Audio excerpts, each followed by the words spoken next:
Dinagsa kan ginatos na plan holders ang nagpapadagos na payout o pag-release kan cheque kan College Assurance Plan o CAP matapos ini mapundonin halos 7 taon. Pinanginotan mismo ni CAP Executive Vice President Mr. Bobby Café, asin Corporate Rehabilitation Receiver Mr. Mert Marcelo ang nasabing aktibidad.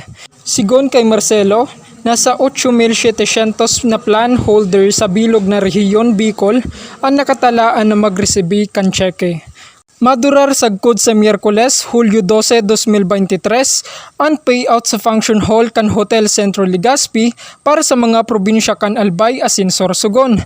Mantang sa Hulyo 13, sagkod 15 para sa mga taga Camarines Sur asin Camarines Norte. Mark Raylan Albania, DCGB, BU Student Intern.